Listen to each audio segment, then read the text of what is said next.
games. Hey there, comrades. Me, Nomad. Thanks for joining me again. Today we're going to be working on cleaning up a original Game Boy Advanced. The original Game Boy Advance, not the SP. I've choose this system as my main system of liking for a reason, as the form factor is way better. Otherwise, the Game Boy Advance SP is hands down the better device.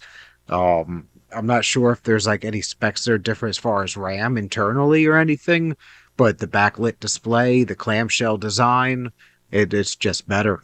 Um, However, form factor is a big deal to me, so I do want to make my main daily driver the original model Game Boy Advanced. The one we're looking at here, I got from the secondhand shop that you've seen me get a couple of things from, so let's hope we're not going to be finding anything too strange. Uh, the back battery clip is most likely going to end up in the trash. That's already broken, and it looks like it was already a third-party replacement to begin with. Now, this system I'm going to use as a daily driver, so I will be installing a new screen in it, and I'll most likely be getting a rechargeable battery mod, as well as possibly just replacing the case altogether, honestly. I do, however, want to keep this case and screen intact in case I ever do get a good deal on like a junk lot system. And say its case is really, really beat. This case is still in serviceable working condition. It just needs a new battery back piece. So I can keep this, and it could possibly find a new use again someday down the line. You're probably starting to notice now, though, that why am I speaking so much like I'm not there?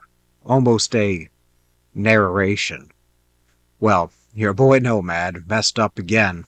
Hooked everything up, set everything up, hooked up all my microphone stuff, forgot to plug the wire into the receiving end of the microphone dongle, so I only had the microphone plugged into the camera, which then deactivates the camera's microphone. So we'll be doing voiceovers on this, as well as playing some free domain music. So I hope you enjoy. This was originally going to be a much longer video because of all my rambling and banter. Like you can see me right there pointing out all the weird glue and oddly shaped dirt on the back of this. This is a pretty dirty system. I've definitely seen worse. But I'll spare you today, and the banter will be few and far between. Uh, let's see how much I can cut out of this video, and maybe actually make this almost look like a proper tutorial, because this is something I honestly believe that just about anybody could do with a small Phillips head screwdriver and a tri-wing screwdriver. As one ribbon cable, I believe you have to remove. This is a very, very easy disassemble and reassemble. So let's get into the meat and potatoes of it. It seems as though I'm getting right into the meat of the system now. So we'll hop around a little bit and just highlight the important parts. I hope you enjoy. Here at this point, you'll see the removal of the last two screws. There's two main screws on the main board and the ribbon cable up at the top that had two locks on the left and right side of it. And that is all that's holding the main board on into the system.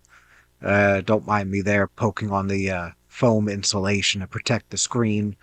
But yeah, you just from here you just gotta take out these rubber membranes.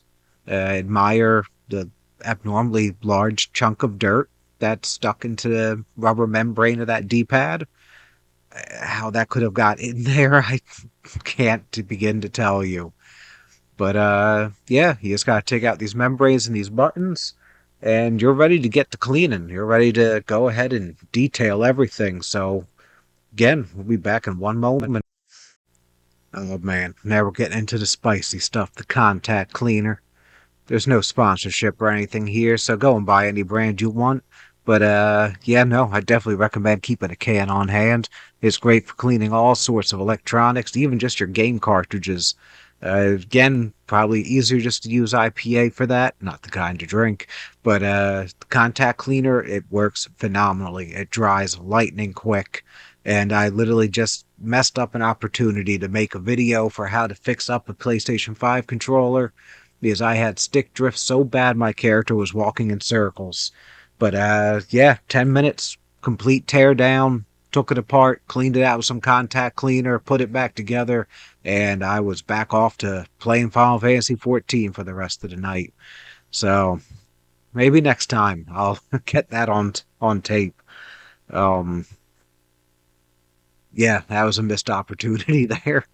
Just like having actual sound on this video. I'd be done editing it and everything by now if I didn't have to do all the voiceovers. But yeah, you want to get in there and get the actual cartridge reader cleaned very well. One thing I believe I did edit out, there was some kind of adhesive, like a glue or sticker that was stuck in the RF shielding that led down to the contacts, and a piece I think you saw me pick off right before I started doing this that was closer to the contact. So I believe there may have been some issues in getting this thing to actually play games at some point. But it was playing them regularly without much issue before I started the disassembly, and you'll see when we're done that it's working fine. There's no issues to it, so the system was in better shape than it looked from the outside. It just needed a good cleaning. And with that, I'll be back with y'all in a few more minutes. Enjoy.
Well, we're coming up into the home stretch and all the little fiddly bits of getting it spot cleaned and put back together. So I'm just going to run through all this all in fast forward. So it's just a whole lot of scrubbing. I will say for notes though, I did use a hot water mixture of Dawn dish soap, or any dish soap will probably work just fine. And I also used a tiny bit of OxyClean. Now, we do run into one issue with the OxyClean that outweighs the benefit a little. OxyClean does leave a slippery residue, as you might see me struggling to hold some of these pieces. But after I give these all a good cleaning and lay them off to the side to dry for a little bit, I do then hit them with some of the contact cleaner and just give them a quick wipe off. And the contact cleaner does remove any kind of residue left from the OxyClean. However, the OxyClean does help bring out a little bit more brightness and color back into the pieces. So I feel as though it's worth it, especially for something like this. It's just kind of a one-time deal. You're not going to see any of these pieces achieve their original luster and shine. I'm not into doing the whole retro bright thing. I've had some failed attempts on that, some mixed successes. Yeah, I'm not a retro bright kind of person. So we're going to let you finish up watching this, and then we'll get to the reassembly and we'll call it a night. Be back with you in another minute. Enjoy the music.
Thanks for sticking with me, comrades. We're in the home stretch. You may have seen me pointing at a few spots on the back of that case. I was just trying to take note that you could still see almost an indentation of whatever was on the back of that. I don't know if you got a good enough look at the adhesive that was stuck on the back of the system, but yeah, no, it definitely kind of burned itself into the shell a tiny bit. It's not too noticeable. Anyway, here you find me floundering around, putting things together in the wrong order, as usual. But I figure it all out pretty quickly, and I get it all back together, as you'll soon see. Yeah, there's really not a whole lot to this. I wish that I didn't lose all my audio, of course. It did also help make the video a whole lot shorter, because I do all of this in real time. Well, aside from waiting for it to dry, I did cut away for that, and still didn't notice my microphone wasn't connected. Go figure. But yeah, I just wanted to thank you all for joining me. If you made it this far into the video, make sure to like, subscribe. Feel free to leave some comments. Anything helps with the algorithm. Till next time, probably be working on a GameBoy SP, and I still need to do that 100 sub video. I promise it's coming. It's been a hectic week or two, but it's in the works. I love you guys. Stay safe. Till next time.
Oh man, hidden footage at the end of the video. Whoever would have thought? If anybody actually managed to watch this far, leave a comment or send me a direct message, since I know a lot of you actually know me. And let me know why I hate the Game Boy Advance SP so much. Tell me what the point of this little extra bit of footage was. Because I bet almost nobody made it this far. I get a feeling there's 2 or 3 of you I can count on to make it to the end, and probably also agree with me. How the hell are you supposed to play these old cartridges on this system? But yeah, thanks for making it to the end, guys. Yeah, have a good one.